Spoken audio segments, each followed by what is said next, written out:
flying isn't just something that I do, it's really a part of who I am, and I really wanted that part of me back. I knew that if I was ever going to overcome this fear, it was going to take the ultimate get back on the horse, and boy, this was the opportunity. But more importantly, I realised that I was more afraid of not living than I was of dying.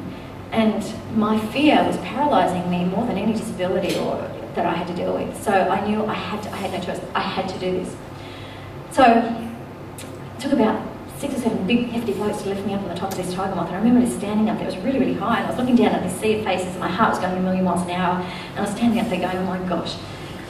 No, I wasn't. I was standing up there going, oh shit, how on earth did I get myself into this? And so all of a sudden the pilot started the engine, and I could feel the vibration of the engine coming up through my legs, and my heart was going a million miles an hour, and I looked down at him, and he went like that. I didn't do that back, but I must have looked all right, because he suddenly gave the engine a big surge, and off we go down the runway.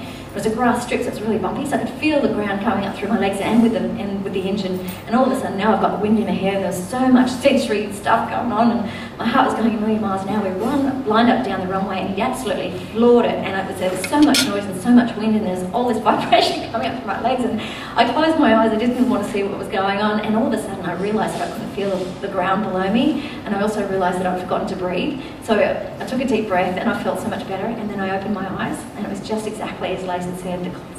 The clouds and the sky were so close, I felt like I could just reach out and touch them. And I don't know why, but well, I do, and I'll share that with you in a minute, but I put my arms out like a bird, and I just started to laugh really, really loud. And then I screamed out at the top of my voice, Mum, look, here we go, I get all emotional, so feel free to get your napkin.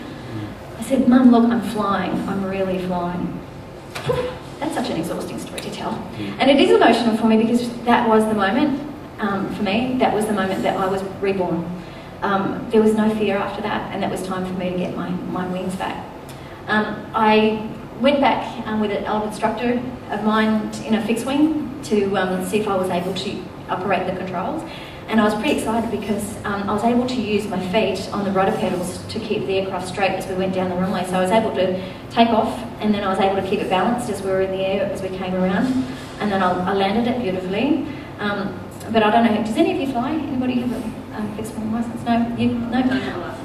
You fly? Okay. With a little aeroplane, you have rudder pedals that you need to be able to do that with your feet. I can do that. I have that movement. And that controls the yaw, they call it, and that's sort of the direction the aircraft goes.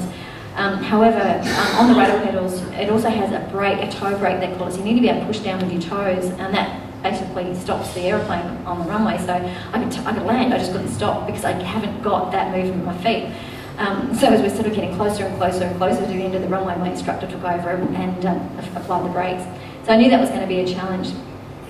There was an opportunity to have my aircraft modified with like a handbrake, but I always said with my disability that I would never adapt my surroundings to accommodate for my challenges, so I didn't want to start now. And a friend of mine said, well, why don't you try helicopters?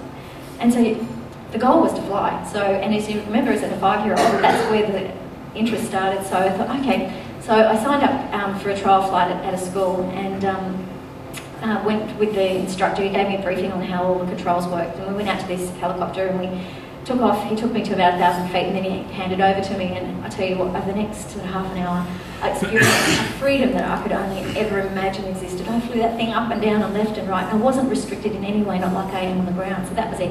I was seriously excited, and so I signed up for lessons straight away. My intention was to get a full commercial helicopter licence. Now, I was then faced with another mountain to climb, and that was a mountain of paperwork that the Department of Aviation put in front of me as they tried to work out why a person with such a disability should not hold a licence. So they did create a number of challenges for me that after 9 months of training and working really hard, I was put through a flight test that was more intense than anybody has ever been put through, and they admit that themselves. And there was no reason why I can't hold a full commercial licence, and so that was issued to me, which was another milestone and excitement for me. I was really, really stoked to have actually achieved that, and that was massive for me.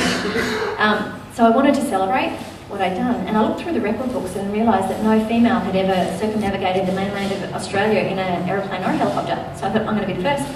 So I bought a little helicopter, started planning the trip. My intention was to literally follow the coast, so navigation was easy. I was going to take off from Sydney, keep Australia on my left and the water on my right. That was the plan. Good plan. I had a number of challenges. Accommodation in the top end of Australia was going to be tricky because there's big expanses of land that don't have hotels in the middle of them, and my helicopter only had fairly limited range, so I was going to have to take a tent and camp. That didn't worry me because I did lots of camping with my dad as a kid. I also had challenges with fuel because there were, again, big expanses where I couldn't get, there were no airports, so you couldn't get any aviation fuel. I've managed to ship some drums into certain strategic locations, but there were a number of gaps.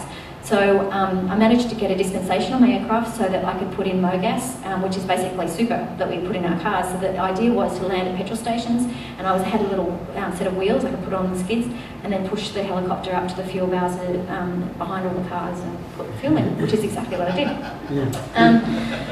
What else? Crocodiles. You know what? All the challenges. The most thing that I was more concerned about were crocodiles. They had, at the time I did the trip in '97, there had been a couple of tourists who had been taken by crocs, so I was really worried. A friend of mine said to me, look, if you're seeing a crocodile coming towards you, God, see, it gives me stress to even think about it. He said, run away in a zigzag, because crocodiles can only run in a straight line. I've actually heard that's true. But like, hello, it's really bright friends I got. Another friend said, no, climb the nearest tree. And I'm thinking, no, I can't do that. So another said, look, when you're picking a spot to land, try and land at the top of waterfalls because they're not up there. And if they, look, crocodiles aren't up there. And if there are, they're going to be freshwater crocodiles and they're not that big. Okay, that was fine. I figured that was going to be my strategy. Anyway, I did the trip in 1997. I actually took off from the Westpac Rescue Helicopter Base in Sydney. I thought it was a really nice way of honouring them because that was the crew who had pulled me free of the wreck. So I took off and I made it all the way to the top end. I landed on my waterfalls. The trip itself took 6 weeks and 4 days. I travelled 21,000 kilometres and spent almost 200 hours in the air. And then I made it back into Sydney. That was pretty cool because Channel 9 got hold of the story and they filmed a documentary that they aired in 2 parts. The first part aired when I got to Darwin and then they did the second when I got back into Sydney. So when I flew back into the Westpac base at Sydney, the media were all there and hey, I got my 15 minutes of fame. So that was pretty neat. Anyway, I was back in a restaurant with my friends and I was just celebrating the fact that I hadn't been taken by a croc and that the trip went really well. And so all of a sudden this man came up to me and he said, aren't you the girl that just flew around Australia? And I said, yes. He said, oh, obviously, I have got to tell you this story. He said, I'm a clinical psychologist, and he said, I have a patient who's been bedridden for months and months and months, and because she suffers from chronic pain. And he said, you know, I went to see her today and she was sitting up as bright as a button, couldn't wait to tell me that she got up that morning and went and put her washing on the line. And he said, I asked her why she did that, and she said, you know what, I was watching the news this morning, there was this young girl who was in a terrible accident, told she'd never walk, blah, blah, blah. And despite all her challenges, she's just flown around Australia in a helicopter. Now, if that young girl can do that with all her challenges, the least I can do is like start having a go.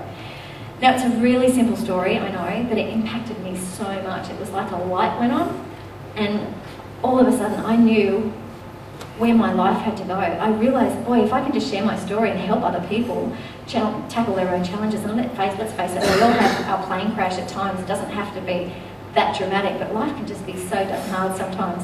And if I can motivate and inspire people to just face their challenges, what a great thing I can give.